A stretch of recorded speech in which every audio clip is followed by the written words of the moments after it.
Uh, if we talk about flip phones, boy, things have changed. We don't do flip phones anymore. We do fax machines. Well, we still do fax machines, but we can scan and attach to email, take a picture on your phone to attach to email. That's very acceptable now in legal settings where the lawyer's saying, yeah, send me a picture of that contract signed and send it to me on their phone. So to me, things are getting easier, quicker, better. Here's a great intro. Um, and if that's the case, and you see it with everything, you see it in our industry too. I mean, and so when you hear me talk about the thing that was most impactful in real estate sales was the change from tech, the change from a book, which I am that old, a book, which was at some point until that next book came out, it aged every second, and then the transition to what we see now, which is MLS, multiple listing service, pops up anywhere. You could be on your phone on it. It doesn't matter. And now they're putting all the MLSs together in a sense.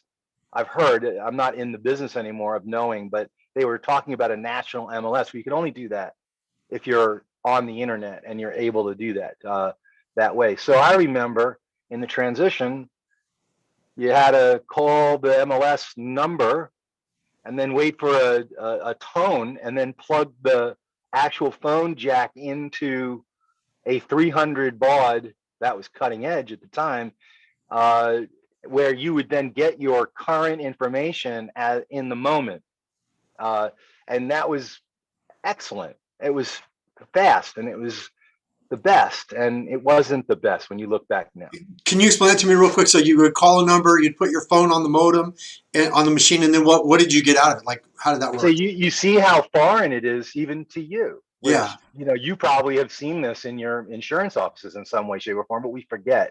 yeah, You literally, you just take the phone, well, who has a normal phone anymore, right? with a cord, right? With a cord, and you called, and it was hooked into a jack that wasn't an internet exclusive jack, and you would plug it into two round holes, matched your phone, you stuck it in, and somehow that communicated through a 300 baud rate, and it would type a whole. You waited. Now you go through and you can send a printer, and you go through and send a printer, and now your printer's in a queue, and you go over and grab all your searches. But you had to do this a certain way, and it was cutting edge, but it was also, when you look Wow. at where they went from, it was definitely interim. I can remember when you sold me a house, or when you sold, yeah, when you and I had our first real estate transaction in, like, what was that, like, I don't know, 2003 or something. Um, and when we did that, and you gave me like multiple MLS listings, you like, oh, hey, here's some listings that you might be interested in, and you gave me, I don't know, like six or seven. I can't imagine using that old system you're talking about, how long that would take to make six or seven We weren't options using for it you to that give we it. weren't using it. We weren't, believe me, we weren't using it that way. Oh We were wow. transitioning from Okay. old tech of a book that came out every other week. Maybe it had pictures, maybe it didn't, and you did a lot of calling Wow. on, is that property still available? Moving from this, which is just to Right. paint the picture of, if you're old enough, where you saw or were affected by technology's improvements, Right. or their, like, we have the picture. I think we'll probably put it in here, where you Yeah. see the different phones, from the brick phone, which was only very few people had it. Technology was elusive I to had everyone. it. You had it, I had it for a little Yeah. while, and I sold a house because I was one of the first people to get a car phone mount. It was $700, and I was like, I'm gonna use this. And it was $3 a minute. It was not cheap, and I was calling from the car. Innovative at the time, and only for a few, not even a year. It's like I was ahead of the curve for a little while. I paid for that option, and I sold houses because of it. And because of that, in that moment, everyone in my office, anybody who goes, "That's a good idea," within a week or two, they had a phone in their car. So that's how it kind of spreads, Yeah. archaically, word of mouth, right? Not high tech, but the technology is an edge. It's an edge to, it's not a edge for very long when kind of a good idea gets out. And nowadays, we got kind of the opposite. So many good ideas, so many ideas, you got to kind of know how to disseminate, which is where society is going in a sense. So Right. bringing it to, and I'm going to slow it down here in a second, which we're bringing it to what we do. You know, we were cutting edge once again in 1999, 2000, in making something like this, thinking we were the only one. And I do take those kind of risky chances and I like the idea and go, why not? You know, no, why can't? Well, we cannot. Well, I think why not? And then do it. And so we have been with the philosophy of cutting edge, trying to improve it, stay ahead of the curve. Because as soon as you stop sticking with technology, you're now falling behind. Mm-hmm. As soon as you make the decision to go, the brick phone's fine, I'm good, you're at that moment fading behind like the MLS books were as soon as the 300 baud Right. came out. But the Right. 300 baud was ridiculous compared to what we do now. So on that note, laying, that That's the foundation, I think foundation. that's Yeah. what we're kind of talking about today. Yeah. So, what this reminds me of is you're talking about the evolution of like the MLS. I'm thinking about in today's world, we have people can just anyone can go online now to like Zillow or whatever and basically find the same things that you were finding on the MLS. So and that continually changes every year. There's a new evolution in that. So that technology never stops, right? What's interesting It's the same also, with us. you also think in the moment of hearing about the change, you hear about, oh, Zillow, it's going to take over the market. Oh my gosh, what's going to happen with realtors? And in that fear, it doesn't happen as fast as it should. Because in every case, no new technology has ever put realtors out of business. Right. So there are technologies that will take truckers out of business, self-driving cars, self-driving trucks. Yeah, they'll take a certain amount of that business out. But as far as real estate and that technology, you still have to, at some point, you're going to have to talk to a person. I don't know how you do Right. this technology wise to go all the way to closing without seeing or touching or interacting with a person. And I don't think they're trying to remove people out of this. So, specifically to the industry, technology is good. I don't see how it evolves into anything better of a tool. It needed to get to where it's at now. So, bringing it to what we do, I feel like there's been 20 years of learning and tweaking and we've had in our own travels and business, we've had to support our tech by owning a technology development company. So we've gone pretty far and deep in trying to be as cutting edge as possible, and we don't have that anymore. And so we've evolved into that and evolved out of that, but we understand development because that's really what we do. We keep continually developing the site to touch and enhance the people that we serve. Right. So we become a technology company that develops for one client, ours, GDN. We develop for our client, in a sense, GDN, which services clients. So we have that dynamic, which evolved over time to what it is today. You've got to have a complex situation to make it very seamless. Right. And that's what you look at. You have a very easy thing called an MLS book. There's no reason to change it. It works, but it's not great. It needs to be better. Everyone knows it. And then the change of moving people to change is incredibly hard. And I know I'm doing most of the talking here, but it That's might be fine. because this is good stuff. It's so hard to change massive groups of people, especially in the higher number age, over 50. So most agents, they're probably in the higher age. It's hard to move them. So you see the transition very evident there. The 300 baud turned into a faster baud rate, turned into an experimental, some people into the MLS because they really had to sell it over time. It took 3-4 years. Mm-hmm. We don't move that slow anymore. We don't move that slow anymore. And if you move that slow, you're out of business. You're not Yeah. in business anymore in this climate. So you have to use technology.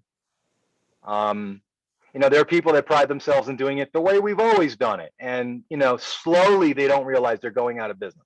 Right. They'll insist they're not. They'll say, no, you're crazy. You're argumentative. No, by virtue of you not changing to technology, you're making your life harder. It doesn't make any sense.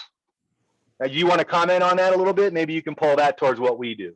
Well, it's interesting because we have people, we have the clients or the prospects that we talk to, and like you said, I mean, doing this for over 20 years, right?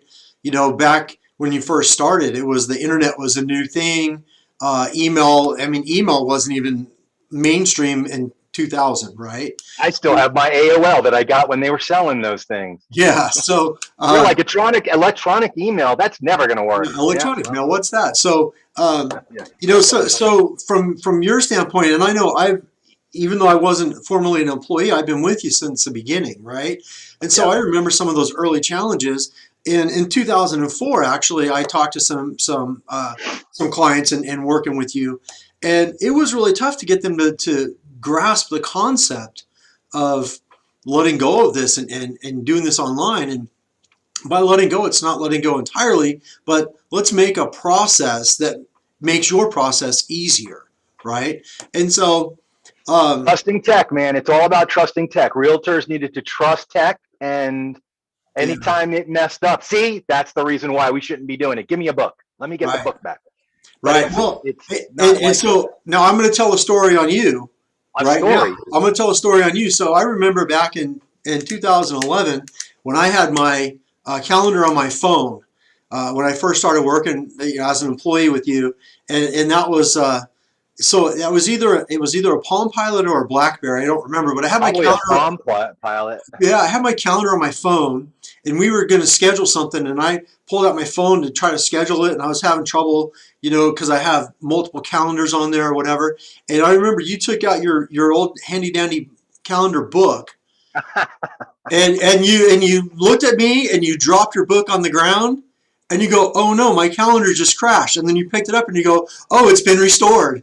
And so you're like, "Man, how do you trust technology?" So it's fun. It's fun for me now. Here we are, 11 Yeah. years later, and you're Yeah. saying you got to trust technology. So clearly, you've come around too. You were, That's funny. It's funny you say that. I just look. There are times that I didn't jump on the bandwagon. There are times I jumped on the yeah, bandwagon. That's personal, right? That's just yeah, my. You were having trouble with technology. I saw that and said, I'm not jumping in right now. yeah, And it yeah. was simple. It was simple. And Right. I never had a BlackBerry. I went from Palm and really using it as a Yeah. backup to my paper, iPhone. and then immediately went into iPhone pretty Right. much. Yeah, and I remember that. And I'm Android, and you're iPhone, and that was also I was just going to tell everyone is so what you did was you went from your calendar book to your iPad, and iPad. so but for about probably 3 years you carried your iPad and your book Yeah. because you wanted to make sure you were okay, and Yeah. then you finally gave up the book and Yeah. 3 years of them. And I remember, and it was funny because most everybody, it was a great talking point. You go on yeah, a business lunch and people go, what's that all about? And it's like, well, I trust it, but I verify.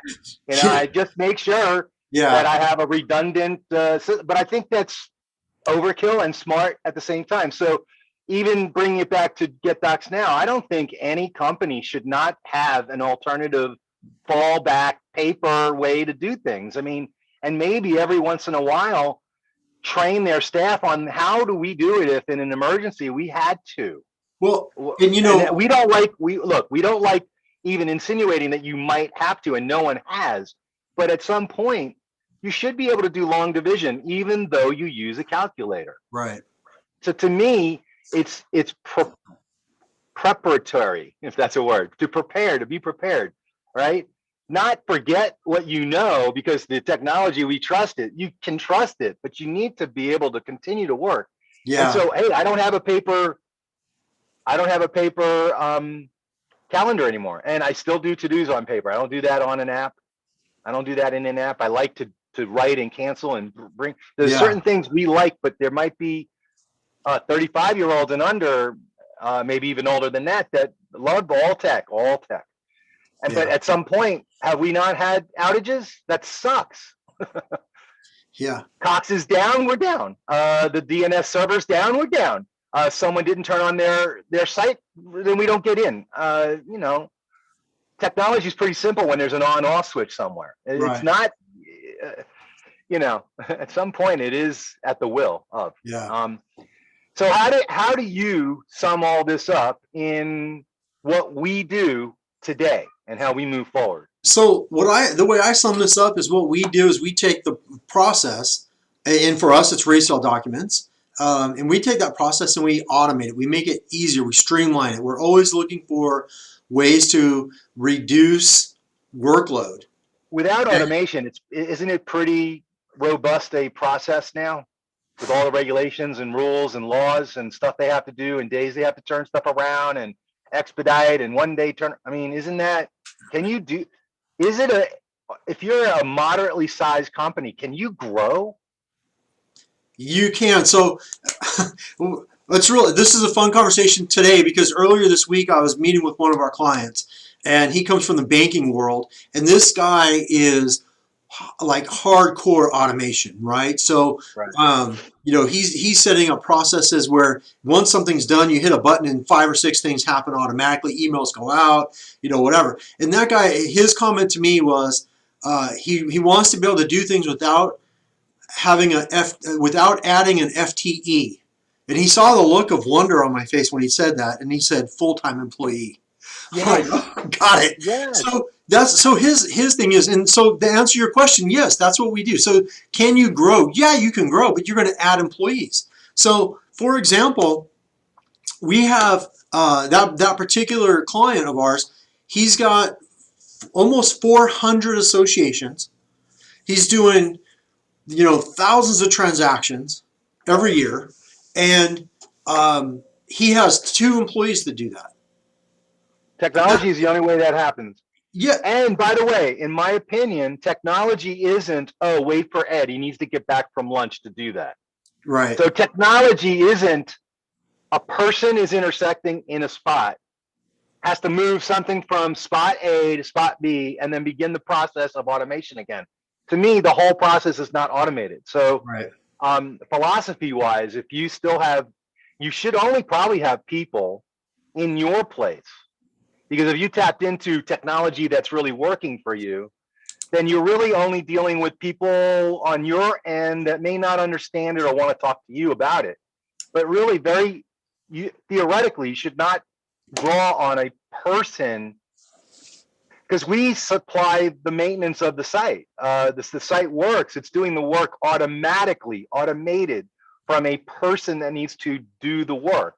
So theoretically, if there's any time a person has to, now eyeballs, tell me what you think about this. Eyeballs are different.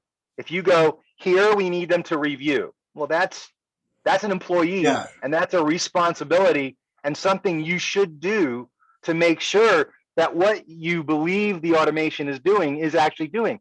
There's nothing wrong with paying someone to eyeball every 3rd order that goes out in a day. So with us, it's a little more. We do have a little more eyeball action than that, and so we have two types of clients in that regard. We have the ones that use integrations with their software, and so with those, they can map that integration so it literally is just eyeballs. Just we're making sure that the information that came from our marketing software as it came into GetDocs Now is correct. And just so we're clear on that, it's all we're doing is taking the information that was put into the software and making it available in GetDocs Garbage Now. in, garbage out. Yes. Okay. Garbage in, garbage out. We do not touch information. We don't touch it, manipulate it, or change it. We just let them use our situation. Right. All we do is just give it a straw, basically, to go from one place to another. And so that's a great place where they can see that when the information isn't what they think it should be, they can say, oh, we need to correct this, and then they can go back and correct where it's coming from and the information, and now it's automatically put in there correctly. So that's one side of it. The other side is the ones who don't have that type of integration that are manually putting the information in. So where's the advantage, right? The advantage is there are, let's say, 20 questions that need to be on the closing status letter, the estoppel, whatever. There's like 20, 30, 40 questions on there, but most of those are regarding the association as a whole, right? So if you're doing 30 orders for the same association, should you have to put in the same information 30 times? Absolutely not. You put it in one time and it's done. So the only thing that they have to insert on that would be the information specific to that unit, which could change at any moment, right? If they made a payment or not. So And I do believe there's not a thing that there's not a thing that cannot be automated. I think I said that right. I think everything can be automated, yes, even the eyeball situation where and see, at some point we have to make a decision on how deep do we go. Like, we could compare information and see if there's an inconsistency and spit it out as, you need to look at this. But uh, in most cases, they have a file that they have to yeah, check to yeah, make sure that the information was put into their other software. right, There's nothing in that situation that I can think of that we could do to double check their information that they are responsible for, no matter what third party they put in. But we correct, don't take any responsibility for the information going out wrong. Yet we give them checks and balances along the way that they need to use, and tell them you should compare the information just to spot check and make sure that you guys are putting your information in your support software that we draw from. right, If you right, want to, you can expand on that. yeah, and even the ones who don't that are not using our current integrations, it's just a matter of, we could, yeah, absolutely, we can code, like you said earlier, when we talk about coding and development and everything's always changing. It's just time and money, right?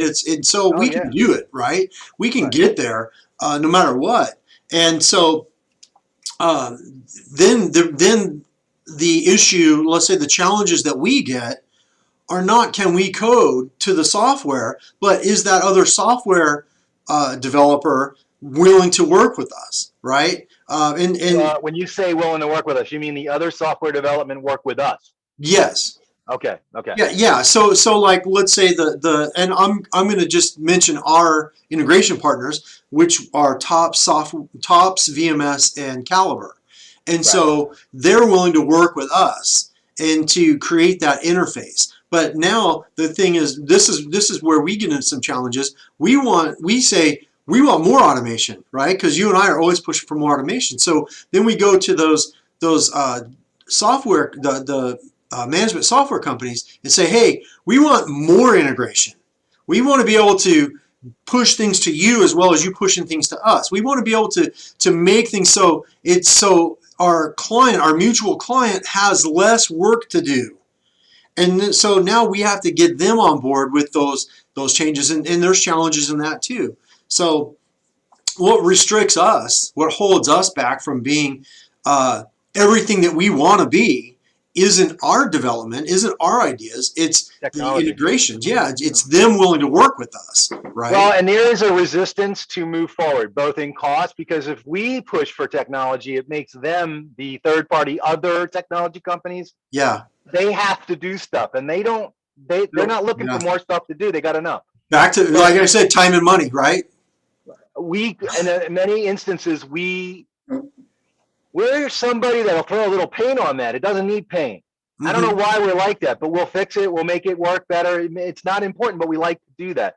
So that's a philosophy. That's a way of Yeah. doing business. And I think when you mix that philosophy with technology, you get kind of the caring. I'm yelling. I'm sorry.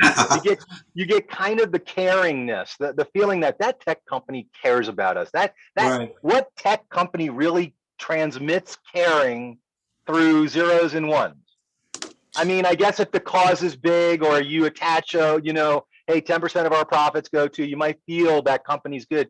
But in this instance, we feel the pain of our clients. We look at it like, that needs to be changed. Let's make that better for you. As well as they catch that. So here's technology with feeling, right? Is it possible? Someone says, hey, if it did this, it would be great. And we go into action. It becomes a discussion, not every time, but most of the time. Yes. And we go, is it something our clients would like? We might talk to a client or two. Hey, if we did this, would you like it? And then they come back with, yeah, sure. And then we go, how long would it take to make it? We put that on ourselves Right. to create a feature. We name them the feature of the person. Yeah, If absolutely. it's Jane that thought of it, it's a Yeah. Jane feature. Tell me a company that does that. I don't know any companies that I, do that. I got to tell you, I was out with one of our clients this week, and one of their people there had a great idea, and They all do. I'm They not do. gonna Never I'm seen not it. gonna disclose it. I'm not gonna disclose it here, but Please don't. it'll be live in GDN probably before this recording comes out. So I might as well Excellent. disclose it. So on the closing status letter, closing statement, estoppel, we always have a disclaimer that says it's good for so many days. And this person said, "Hey, can we make it good through the closing date?"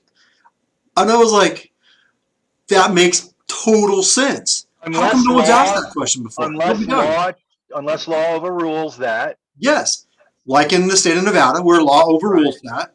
Right. There's Okay. unless So there's in a that state, specific law, right? Exactly. Unless there's a specific law. So in Nevada, it says it's only good for 15 days from the day it was produced, and our site, our system is intelligent enough through automation to put the actual date that thing is good through. And so that's where she said, well, can't we just use the closing date? And I'm like, that's great, because in their state, they don't have that law. okay. They're And if it changes once again, then we change that absolutely, button. Right. yeah. That feels like a flexibility that moves. It's not rigid. It doesn't feel like we're telling them, no, we So can't do that. No, you can't do that. We should never tell a client. Now, we might not, technology may not support that idea. All right, that's a good no.